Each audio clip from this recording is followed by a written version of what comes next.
기본적으로 물과 가그린을 비교하면 가그린이 나요.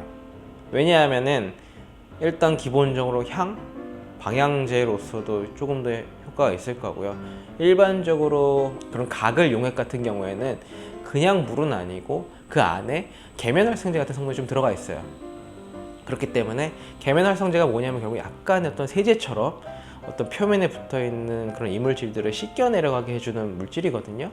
아무래도 이제 그런 걸로 가글을 해서 뱉어내게 되면 조금은 그냥 물보다는 조금은 청소하는 효과가 있겠죠. 왜냐면 뭐 우리가 구토할 때 물만 나오는 건 아니고 건더기도 나오잖아요. 어떻게 보면 이제 그런 것들이 사이사이에 껴있는 것보다는 그런 거를 통해서 약간은 씻어내 주는 게 조금은 도움이 될 건데, 이걸로 했다고 해서 상쾌해졌다고 해서 양치를 안 하시면 큰일 납니다.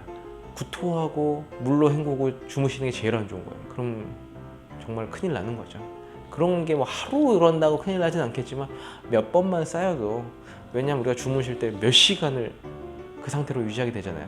우리가 수면을 할 때는 타액 분비가 많이 줄어들어요. 그래서 실질적으로 충치가 진행되는 거는 깨어 있을 때보다는 잠잘 때 훨씬 더 많이 진행되거든요. 그래서 우리가 양치를 정말 한 번만 하면 언제 해야 되냐, 자기 전에 꼭 하라고 말씀드리는 게, 결국 자기 전에 깨끗하게 해놔야 우리 치아를 보호해주는 타액이 분비 안 될 때 보호해줄 수 있는 역할을 하는 거거든요. 그리고 낮에는 생활할 때는 침이 계속 분비가 되고 있으니까 어떤 충치의 약간 활성화가 억제가 돼요.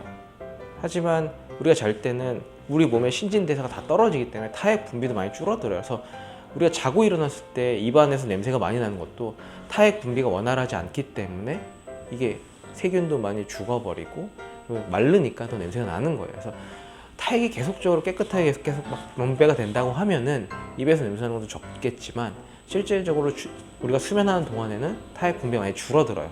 그렇기 때문에 그런 와중에 구토까지 했다라고 하면은 정말 최악의 상황인 거죠. 그래서 아무리 몸이 힘들고 졸리고 피곤해도 양치는 꼭 하고 주무셔야 돼요. 물론 이제 말씀드린 것처럼 바로 하는 게 아니라 조금 있다가 하는 게 좋겠지만 뭐 바로 자진 않잖아요. 그러니까 물로 어느 정도 헹궈 주시고 세수도 좀 하고 물도 한 잔 드신 다음에 양치하시는 걸 추천드리겠습니다.